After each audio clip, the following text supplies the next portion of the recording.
my mom, saved the kid's life really, and hers, by her quick thinking, getting the police there. He didn't have time to do what he wanted to do. He just had time to take out my sister and then himself. Hey guys, welcome back to Carnivore Quest. If you're new to our channel, my name is Larry. Me and my wife Cassie have been on a journey to try and lose 250 pounds eating the carnivore diets. We've lost about 180 pounds combined, and today's video is something a little bit different. As most of you know, Cassie's been on vacation in Florida with our daughter Holly, and she's been gone 3 days so far. I'm missing her. There's a video I recorded on July 3rd of this year, just a couple months ago.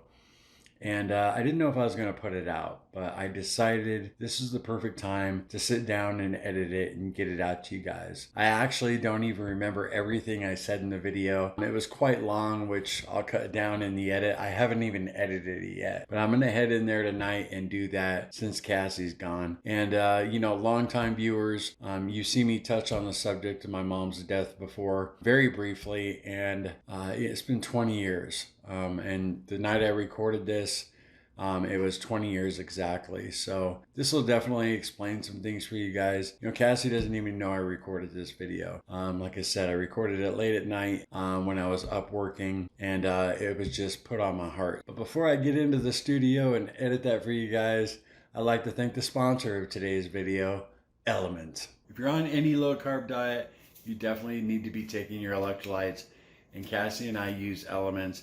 They come in these single serving. I just can't do it, man. I love this stuff too much. Hit the music. Elements, a delicious electrolyte drink mix that's got everything you need and nothing you don't. No sugar, no coloring, no gluten, no fillers, basically no BS. Elements formulated to help anyone on a low-carb diet with their electrolyte needs. They did the science for us, and each individual pack contains 1,000 milligrams of sodium, 200 milligrams of potassium, and 60 milligrams of magnesium. Before using Element, Cassie and I used to forget to take our electrolytes, like we highlighted in our 5 mistakes video. Number 2, we do not take nearly enough electrolytes. It's something we need. We usually wait until our muscles start to cramp up. I'm happy to say I haven't suffered from one leg cramp since we started using Element. Because they taste so good, I just don't forget to take them. Just a reminder, grapefruit salt was a seasonal flavor for summertime, and they sold out in a matter of months. But they're going to make it a full-time flavor starting in September. As always, Element's offering our viewers a free sample pack with any order. That's 8 free single-serving packets with any Element order. We absolutely love this offer because it's a great way for you to try all 8 flavors, see which ones you dig, before your next order. Get yours today using our link down below at drinkelement.com/CarnivoreQuest. This is the perfect way to get the quality electrolytes you need and support our channel at the same time. So head on down to drinkelement.com/CarnivoreQuest and get yours today. And remember, Element's customer service is off the chart. For any reason, if you're not 100% satisfied, keep the product and receive a full refund. Thanks again, Element, for sponsoring today's video. And I gotta take 2 seconds and thank each and every one of you guys who has used our Carnivore Quest link for your Elements. It's a huge deal for Cassie and I. Thank you very much. All right, gang, let's head into the studio and get this video edited. All right, guys, let's get to it. Hey guys, what's up? Welcome back to Carnivore Quest. It's 1:30 in the morning, and about a half hour from now will be 20 years since the last time I talked to my mom on the phone. I don't know if this video will ever get put out, but 20 years today. Every year I was in the bottle the day my mom died. Of course I got hammered, shit-faced drunk, excuse my French. But after I got sober, every year is a celebration. Pull out pictures, phone calls with the kids or hang out. And, it's a celebration of our life.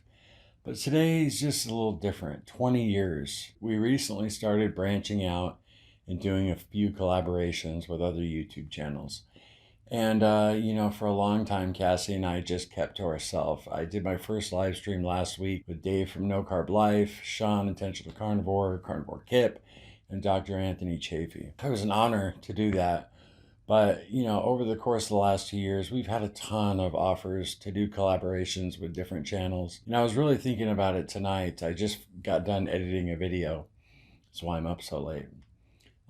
Everybody else is asleep. People reach out to do collaborations with you, and you keep saying no, and I'll no thank you maybe another time. People get the wrong idea, like you don't like them or you're better than them. And this video is kind of addressing. Cassie and I have been through so many things in the last 20 years, 30 years for me. But, we actually talked about sitting down and doing a 3-part series on our testimony and everything we've been through. Through the years, we've had a number of offers for people to write a book about our story. It'll become a lifetime, television movie. And it just never felt right to us. And, we wanted to do it on our terms. And that's really how we do everything. We listen to our hearts. And, sometimes it's not always right. Kind of isolating in the carnivore space. We only did one collab for the first couple of years, and that was with Jess Randall on Instagram. And, it was strange. We were so nervous before it, and I'll explain to you guys why. But, in that 3-part series Cassie and I are thinking about doing, it'll be pretty long and detailed. But today I just want to tell you about what happened 20 years ago today that really changed the course of our life and shaped the people we are today. I promise you, I'm not going to shed a tear on this video. I'm really not. I'm not in that headspace right now. I'm kind of just reflective, and I'm just looking back at some things, and Cassie and I really do suffer from a form of social anxiety, and I'll go into that in a minute, but it's definitely a fact, and I've come to accept it now, and so is she. But it's strange, like if we're gonna go over to somebody's house, like say a relative we haven't seen in a while is gonna throw a party, and there's gonna be a lot of people there, and like a get together with the family. Cassie and I are always super anxious up until the time we get there. As soon as we get there and we see everybody, hey, what's up? We're fine. But it's the getting there. And it's really strange. We've come so far since all that happened. By the grace of God. We've talked about this a few times on the channel, mainly in live streams or when it just comes up organically. We've never really done a video about it. I believe when I did my denture video, when I was talking about the reason I lost my teeth, I went into it a little bit, but we've never really dove into it. This video isn't going to bring in new subscribers. And, is it a carnivore diet video, Larry? I believe it is, because there are a lot of people out there probably wondering why we've never wanted to collab with them. And I want to tell everybody, if you're seeing this video and you've reached out for a collab, this will explain a lot. It would probably take me 6 or 7 hours to sit here and go through the events of my entire life. It's pretty insane, but in order to get to the day my mom was killed, I just briefly have to touch on the subject of my sister. My sister was killed when she was 25 by her husband in a murder-suicide. It orphaned her kids, and the day she died, she actually had left her husband for about 6 weeks and came to stay with me and my mom. Now, my parents divorced when I was 10 years old, but they stayed the best of friends during my entire life. I was very blessed. So I was very close with both my parents. And I actually lived with my dad from the time I was like 10 years old to 17. And then actually I lived with both of them. But when I was 17, I ended up moving in with my mom. But they lived really close. I saw them both almost every day. My sister finally got away from her husband, who was a maniac. He was very abusive. I don't know if you've ever seen the movie Sleeping with the Enemy with Julia Roberts. That's exactly how her husband was. And he was very abusive. Like, when she was pregnant with Cody, he literally choked her unconscious in the bathtub, and beat her. And she was estranged from our family for a couple of years. I actually didn't see Tammy, he had total control over her. And when she finally got away from him and came to stay with us, we were on high alert because we knew he was pretty much insane. And, he didn't do drugs. He was a health nut. He was just mentally unstable, big time. After 6 weeks of staying with us, Tammy actually took the kids over there for the day and let him have them while her and my mom went out shopping and spent the day together. Well, that evening she went to go pick him up and he invited them both in the house. And Tammy said, no, I'm tired. I want to get home. And my mom stayed in the car. Well, she went in the house and my mom, just, knowing what kind of person he was, went up to the front door and she could hear him beating her. And this is before cell phones. So my mom, thank goodness, ran across the street, had a neighbor call the police. And luckily there was an officer in the neighborhood who was actually just starting his shift. He was there within 3 or 4 minutes. And he got to the front door and he started exchanging words with Mike, and the police officer started kicking in the door, knowing the children were in there. And that's when the gun went off. He shot her with a .357 Magnum in the chest. She died instantly. And then he blew his head off. Stuck the gun in his mouth. And he left a 7-page letter saying he was going to kill the kids, my mom, a few other people too. And my mom, saved the kid's life really, and hers, by her quick thinking, getting the police there. He didn't have time to do what he wanted to do. He just had time to take out my sister and then himself. When this happened, I'm back at my mom's house. I remember I was watching a JFK documentary about the assassination of John F. Kennedy. And I got a phone call, and it was my dad, and he said he was heading down to Rancho Cucamonga. We were up in the desert in California. It's about maybe a 45-minute drive, maybe an hour. He said my mom had been in an accident, and I knew something was wrong. My dad was very short. He said he had to go. He would call me. Like I said, this is before cell phones. And it just didn't sit right with me. So I jumped in my truck. I literally drove that truck as fast as it would go, like maybe 100 miles an hour. It was an old little Datsun.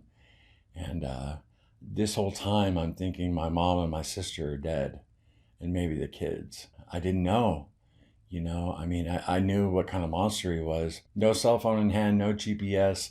I got down to Rancho Cucamonga and I went to different gas stations asking them where the police department was.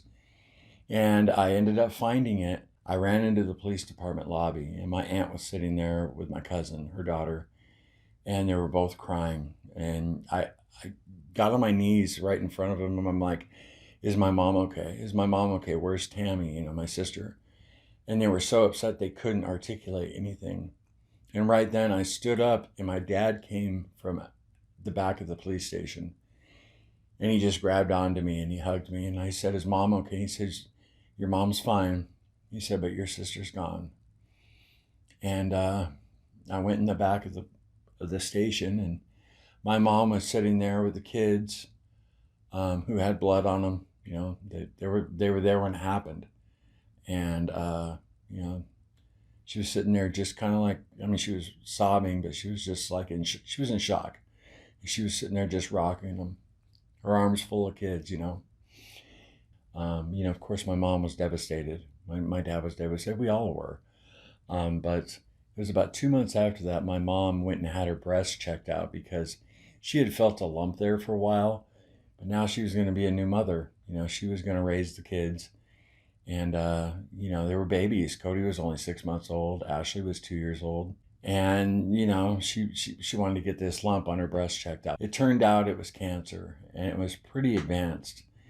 So she ended up having a mastectomy, chemo, and radiation, and she survived. She beat it. But the course of the next 3 or 4 years, I helped my mom raise the kids. I was dad for a while, and we kind of had to change the language there because it was weird. They eventually started calling grandma mom, and they would just, picking up stuff on TV, and they started calling me dad. And we kind of had to squash that because that would have been confusing. So Uncle Larry, But I spent, the first 3 or 4 years really protective of my mom. I wouldn't let her go anywhere with the kids by herself. You know, when you lose a family member tragically, suddenly, especially to violence, you just become very paranoid, very protective of your family.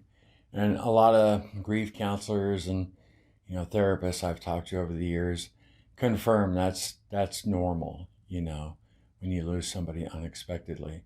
So I put a lot of time and of course a lot of worry while mom had cancer.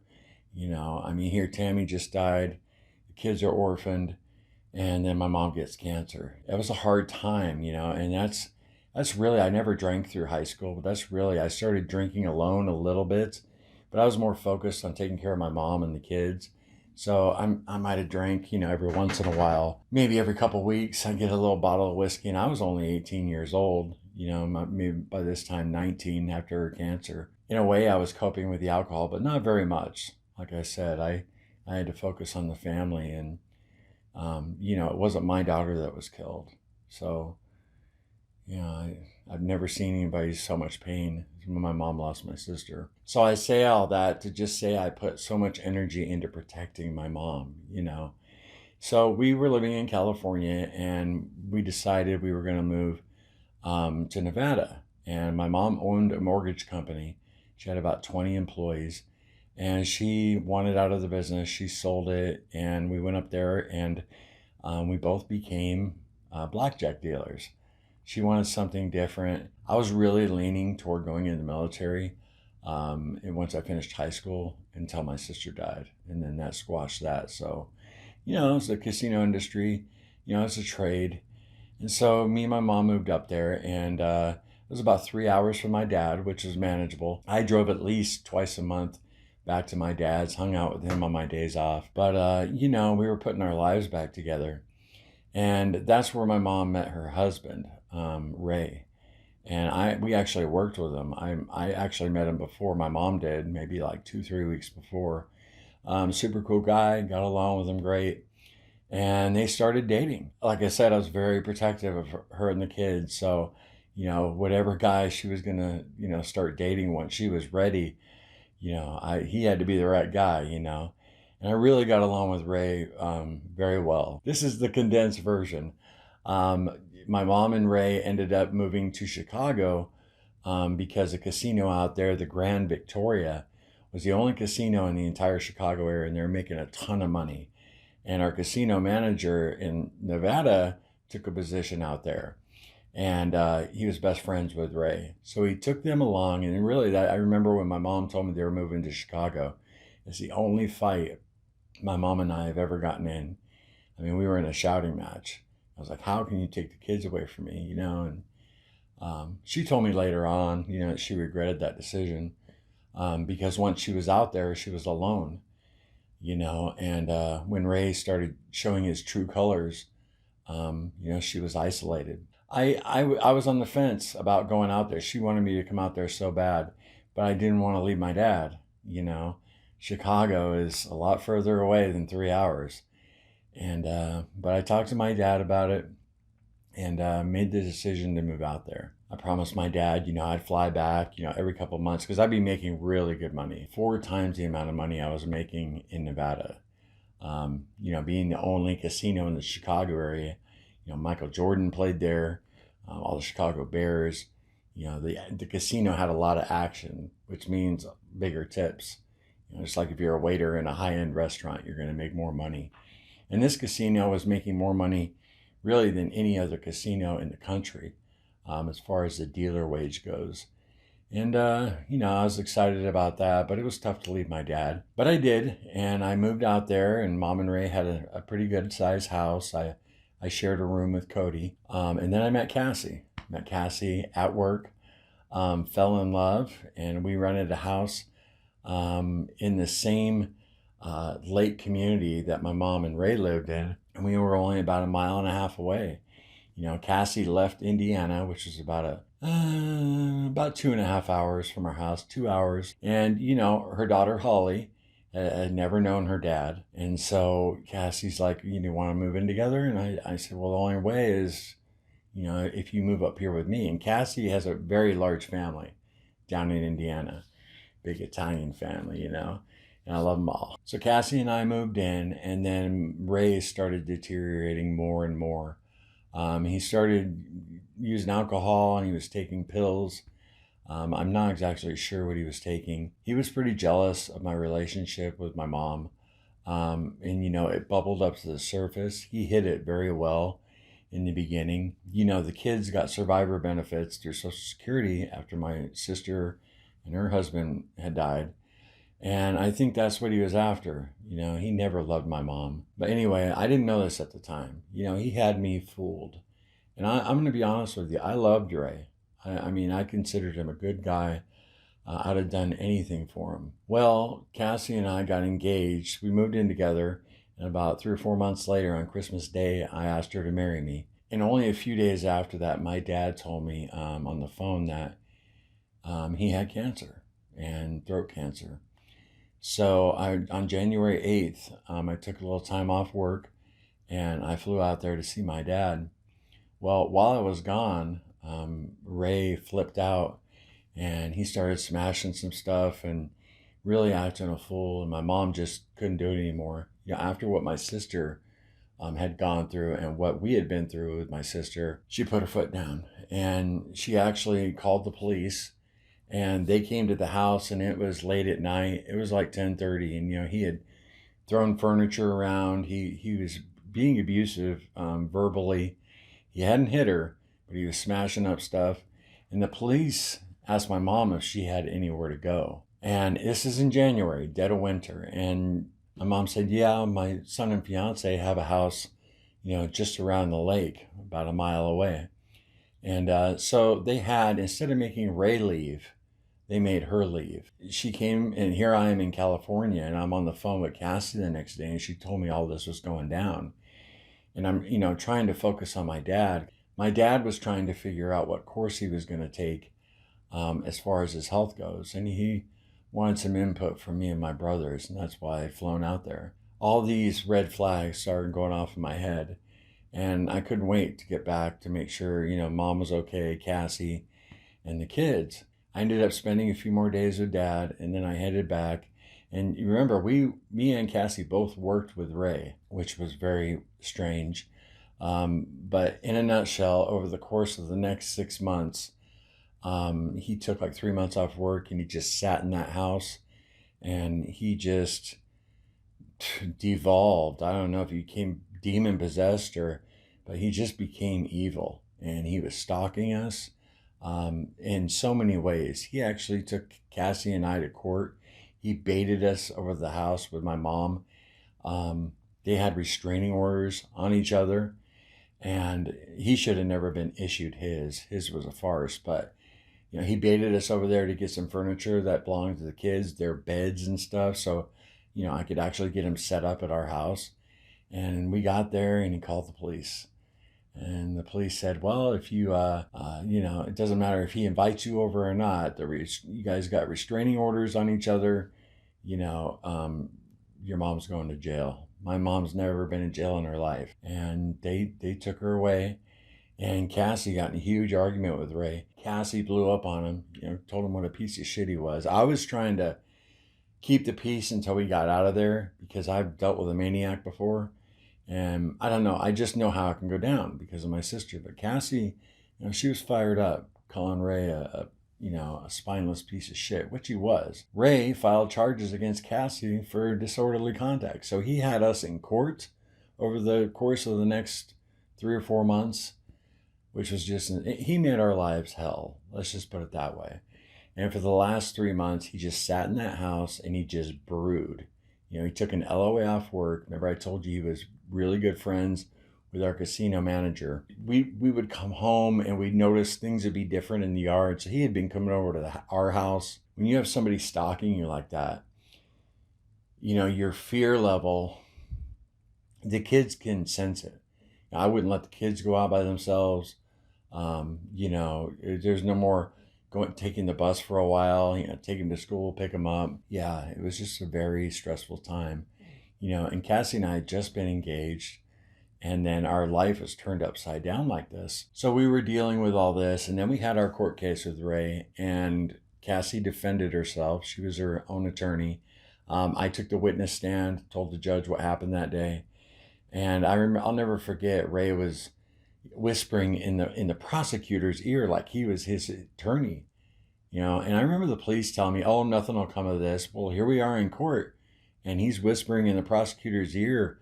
I just couldn't believe it. And I didn't know how it was going to end up. Well, the judge ruled in our favor, and he scolded Ray. He was like, you know, I can't say verbatim what he saw, but he basically like, "What are you even doing here in my courtroom?" You know, and he threw the case out, and he berated Ray. He made him look like a fool. Well, Ray, he looked like hell. He walked out of the courtroom, and Cassie and I just stood there. We didn't leave yet. And the bailiff came over and he says, you know, the judge wants to know, are you guys nervous about going out there? And I said, yeah, I mean, this guy's crazy. So the bailiff actually walked us to our car. It wasn't soon after that. My mom, you know, she stayed with us for a while, maybe 3 or 4 months, but she found a house in the same community for rent. And it was a decent sized house. There was enough room for her and the kids. And so she lived about halfway between us and the house she had with Ray. So you have us, you know, one side of the lake. She was about a half mile away, and then Ray was a half mile further away. So, you know, which was cool with me. I wanted to keep her as close as possible, but we really didn't have room for everybody in our house. And once she got that house, I remember I was dealing craps at work, and I felt a hand go in my pocket, you know, from behind me, and it was Ray. And I jumped, you know, moved a little bit, and he was slipping a key in my pocket. Well, he had taken all the furniture that belonged to my mom and the kids, and he put it in a storage unit. And he says, "This is all your mom's stuff. It's in a storage unit." Well, I didn't trust the guy. He'd already lied to the police, had us, my mom thrown in jail, had me and Cassie in court. I still have the recording. It's actually on one of those little mini tapes. I have no way to transfer it to show you guys. But when we went to the storage unit, we recorded the whole thing because I didn't trust him. You know what I mean? Got there, opened it up, and you know, all her stuff was in there, and he beat a lot of it up. I mean, but you know, she ended up getting a house, you know, in the community. So, you know, that was nice having her close by. But now she had some furniture, what was left of it, you know, all the kids' clothes, stuff like that. So I got all that moved into her house. My mom had maybe been at that house maybe a month, and things seemed quiet, but then she received a package in the mail. She opened it up, and it was a 9mm Beretta with ammo. And there was a note to it addressed to Cody, who's 9 years old.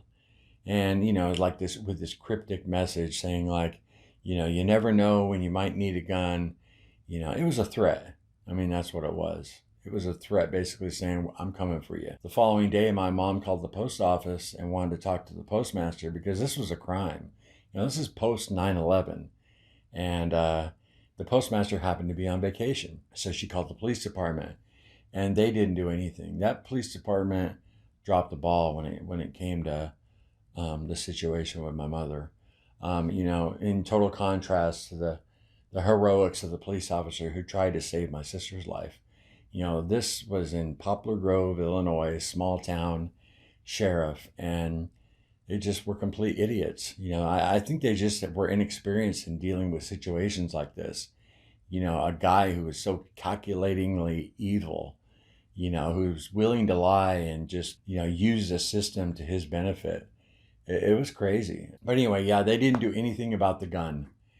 And that's when we made the decision to get out of there. When my mom moved into that house, she had started a job at a mortgage company that coincidentally one of her employees, you know, from 12 years prior in California worked at. Her name was Brenda. And mom reconnected with her. They were good friends.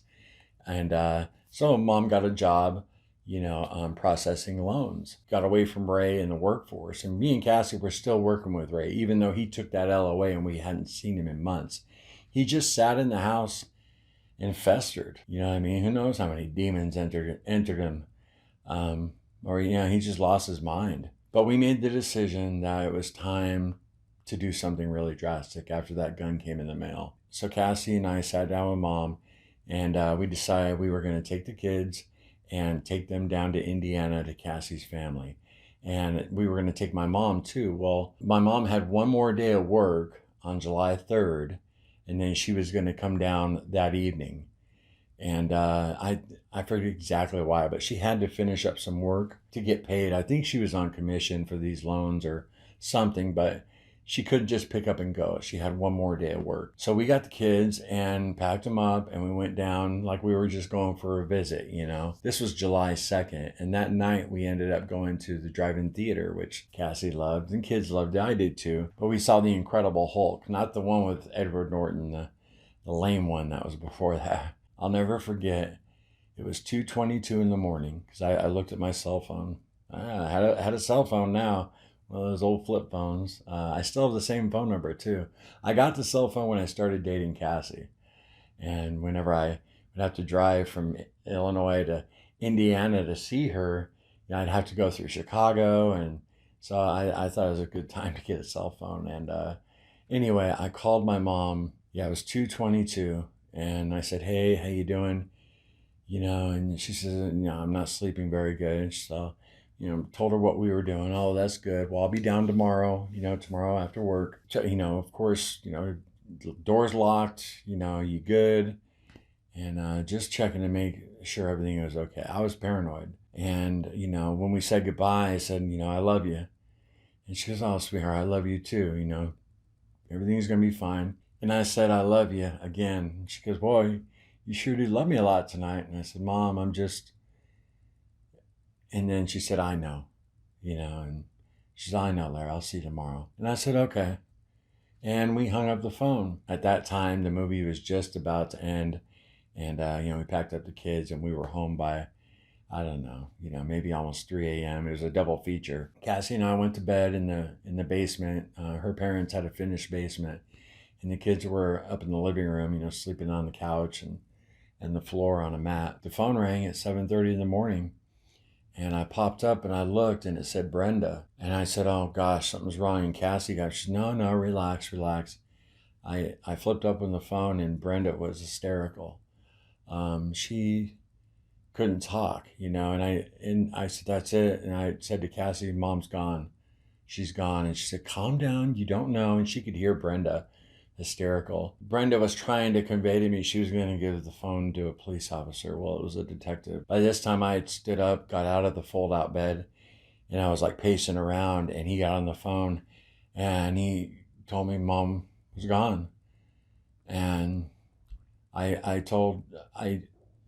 I remember saying is Mom's dead. Mom's dead. And Cassie had already gotten up out of the bed, and I'll never forget. She collapsed onto the floor and just started screaming like I've never heard her scream. She just lost it. And eventually her mom came down and her dad, and the kids were still asleep. They didn't wake up. I mean, I just sat there and listened to this guy. I really don't even remember what he said. But I remember I gave the phone to my father-in-law, my future father-in-law, Papa.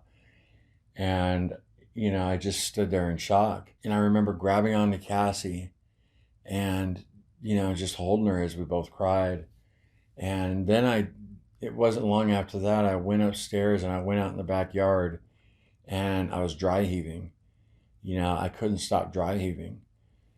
And I remember, well, to tell you the truth, I don't remember a whole lot, you know, for the next few hours. But I remember being back down in the basement and we woke up the kids. And I'm telling you, I've never feared anything in my entire life, telling them that Mom was gone. And they came down and we all hugged in a circle. And I told them she was gone.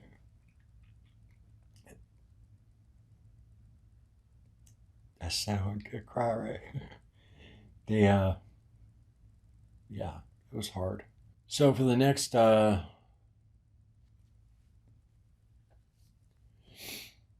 this was a holiday weekend, right? The police told Cassie's dad that keep me there and not have me drive the 2 hours back to identify the body. There was no need. And I wanted to get in the car and go immediately. You know what I mean? I had to see her. I had to say goodbye. But her dad wouldn't let me. And I remember being so mad at him. He took all the keys to cars. He put them up. I was handed a few, I think Valium or something, some kind of pill to make me chill out. And I remember Cassie's family so wonderful. All the women in the family took the kids out shopping, trying to get their mind off of it, just kept them busy. Kids are so resilient, and they really hadn't absorbed it. But I was a complete zombie. I remember the next day they had a huge 4th of July celebration with big mortars. I mean, they planned it, and there's no way they could cancel it. So we were stuck there. And while everybody was celebrating, not really celebrating, but they went through the motions. It turns out the reason her dad wouldn't let me go is because the police officer told me my mom had been shot in the chest. Well, that wasn't the case. The kill shot was in the head. I talked to my father-in-law later about it, and he said there's no way he was going to let me go up there and see that. And I'm glad he didn't. We ended up leaving on that Monday, and I remember the drive back. It was completely silent, and we got to the exit on the freeway, and all of us just started bawling, and we cried from the exit all the way to the lake community where we lived. It's about maybe a 15-20 minute drive. We all just sobbed. Total silence until we got to that off ramp, and then all of us just cried. And over the course of the next 3 or 4 months, I took some time off work, and we just picked up the pieces as best we could. And that's when I started drinking. And it took 10 years of drinking for me to eventually get to 2 fists of Jägermeister a day. A lot of after we got home is really a blur. I was in shock. We all were. I talked to Cassie about this time period, and she doesn't remember a whole lot either. But I remember her grabbing my face and telling me everything was going to be okay, that she wasn't going anywhere. We weren't married yet, so I'm not going anywhere. We're going to get through this. She was amazing. Cody was very close to my mom. So was Ashley. Cody was close like mama's boy. Close, like I was. My mom was my best friend. Crazy thing was, my dad had just died 3 weeks earlier from his cancer. He lost his 6-month battle. And the whole time he fought it, I was only able to go see him twice because I was so worried about Ray, and leaving my mom and the kids and Cassie by themselves, that it took away, spending time with my dad. And, me and my dad would talk on my phone, and, his voice was messed up because of this treatment. He'd be like, you keep an eye on that asshole. He loved my mom. He was the love of his life. And he understood why I couldn't come see him. After my dad died, Cassie only met my dad once. And the kids knew my dad, but they were younger. And nobody else in Illinois knew my father. So the only one I had to grieve with was my mom. And for 3 weeks after he died, every morning I would go over and we'd have coffee, we'd cry together, and mourn together. Of course I mourned with Cassie, but it's different. She didn't know my dad. She was really mourning for my loss. And so it was nice to mourn my father with my mom. And when she was taken, that's why I think I just snapped. Something broke inside me. And I lost the will to live. I lost the will for anything. And, I had this beautiful fiance who I was deeply in love with, kids to look after, but the world just turned gray. It lost all the color. And I was so angry with the police department. And of course, I hated Ray and what he did. You can't hate somebody more than I hated him. And what had happened that morning was he followed her to work. And I know this because, if you lose somebody, you want to know exactly what happened to him. It's kind of like a guy who, his girlfriend cheats on him. You got to know every detail. Well, it's the same way when, your family member is something like this happens. I had to know every detail, and once it was revealed to me she was shot in the head, I even got more obsessed with it. What had happened is Ray had followed her to work. And they found, multiple Jack Daniels bottles in his car. But when my mom got to work, she got out of her car and he confronted her with divorce papers that, that they were both supposed to sign. And he started cussing at her and screaming. And, they're in the back of the strip mall where the mortgage company was located, where the employees park in the back. And then there was an apartment complex just right there behind it. And it was like 5 stories. So there were people out there having their morning coffee. So there were a ton of witnesses to what happened. Well, they started arguing, and a couple of the employees came out from my mom's office, including Brenda. She had a few words like, "Marcia, get in here." Ray threw the divorce papers in my mom's face and then reached into his back seat and he pulled out a shotgun. And he shot my mom in the knee so she couldn't run. And this is right in front of Brenda, and Brenda started screaming at him. I learned all this later. Like, "You son of a bitch." And then Ray turned the gun toward the building and shot the building. So everybody went back inside. And Brenda actually went to one of the windows and was looking, and of course they're calling the police. But he proceeded to beat her with the butt of the gun for about 3 or 4 minutes. And then he shot her in the head. And then Ray sat down up against the wheel of his car, put the butt of the shotgun on the ground, and put it in his mouth and blew his head off. Once I learned what had happened, I started having these flashes, and I couldn't control them. Imagine like a movie playing in your head of the whole scenario and how it happened. And I couldn't stop them. And the only thing that would was alcohol, get, buzz and, kind of numb it a little bit. But like I said, something broke inside me. Like, for the first 3 or 4 months after it happened, I couldn't take a shower by myself. Cassie would have to sit in the bathroom with me and talk to me while I took a shower. I remember the first couple times I tried to take one, my hands would just shake, and I'd have this, I guess you would call it a panic attack. I remember having my head up against the wall of the shower and the water dripping down, and my other hand just shaking like this. Years later, I remember seeing Rocky V again. In the beginning, Sylvester Stallone had just had the fight with a Russian, Rocky IV, and he's in the locker room in Moscow, and he's sitting there shaking, and he tells Adrian, something's wrong, and that's how I felt. I remember seeing that scene in that movie and saying, yeah, that's exactly what it was like. But yeah, I could not take a shower alone. Cassie had to sit in there and talk to me, and then I was fine. That's where a lot of the separation anxiety comes in when Cassie's away from me. Like when she went up north to see her dad a few months ago, that's really the only residual effect all that tragedy still has on us. And she has it too. She's talking about going to Florida with my daughter in August. And, again, that separation anxiety will definitely be there. It's hard to explain. I think it's the fear of getting a phone call, something bad has happened, where if Cassie's with me, I know I won't get that phone call, if that makes sense. But as far as, collaborations with other YouTubers and channels and why we keep to ourselves, a lot of it is just like a trust issue, and I know everybody's all good people, right? I loved Ray. I trusted him. He had me fooled for a few years, and then he turned out to be this monster.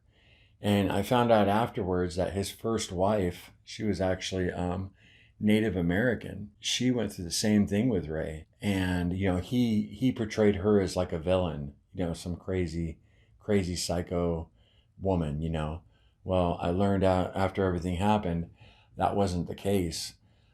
He went nutso on her, and she ended up going back to live with her tribe on the reservation so she could be protected. She ended up breaking away and getting away from him. So, I think he hid who he was very well.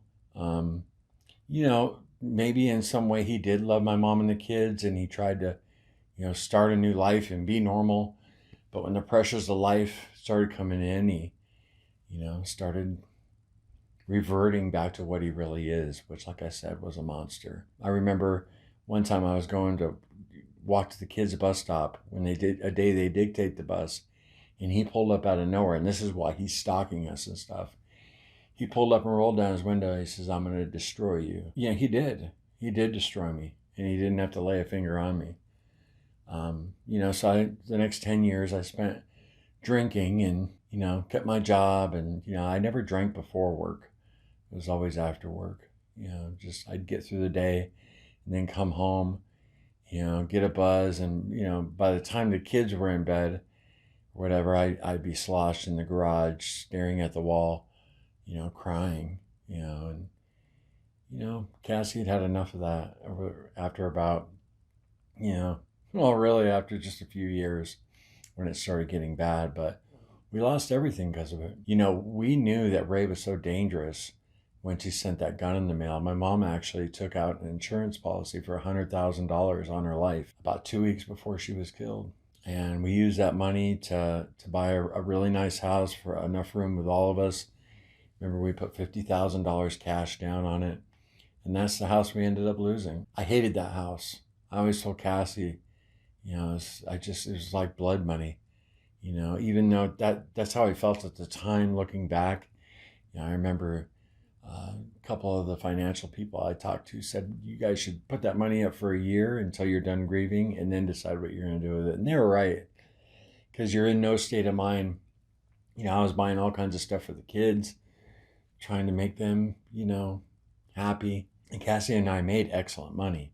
So we money wasn't a problem. We were burning through the money, but once the years went by and the alcohol, took its toll. I worked another 8 years at the casino.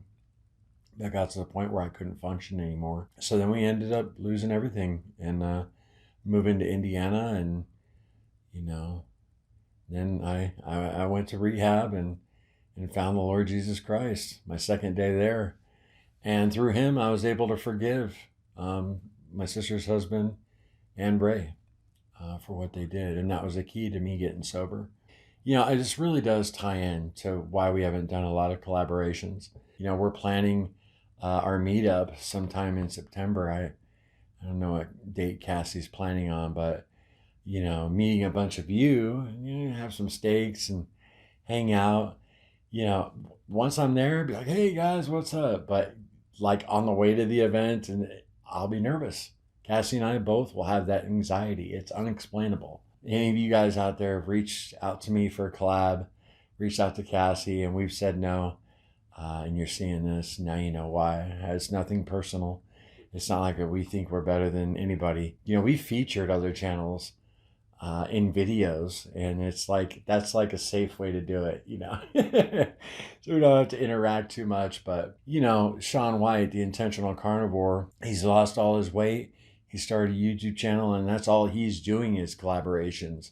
Just doing that live with Dr. Anthony Chafee and Dave Mack and Kip, that was a trip. So we plan on doing more. Lily Kane reached out to us to do a little segment for one of her videos that was coming out, and man, it was like, yeah, awesome. And she invited us on her channel, and I said, well, maybe in the fall. And that's that anxiety coming into play. And like, I don't know, I'm a big fan of Lily Kane. All her content, her and Bryce, her husband, put out a ton of good stuff. Like I said, guys, I don't know if this will ever be released. I don't know if I'll ever put this out there. We'll see. The time will have to be right. Anyway, if I do ever put this out there and you guys do end up seeing it, you have a little more insight into the way me and Cassie's mind works. And there is so much more to the story. After that happened, we had a third time where someone threatened to kill our entire family. And that turned out better. It's just too much to go into now, but it's an awesome testimony. And, Cassie and I really we've talked a lot about it this last year, sitting down and doing like a 3 or 4 part series just to document our story and everything that happened. Anytime I've ever told somebody, they said, I've never heard anything like that. That's why all the book offers have come over the years and stuff. But like that house we lived in, the blood money thing. I thought I just don't want to make any money off, off those tragedies, But now we have Carnivore Quest and we have family that watches, so we can document it here, maybe even if it's for our grandchildren down the road, so they know what happened, But again, anybody that's reached out for collabs and we've blown you off or haven't, gotten back to you, or we've said no, that's the reason, A little bit of anxiety there, left over from past events, 20 years ago. What time is it now? Well, it's past 2:22 a.m.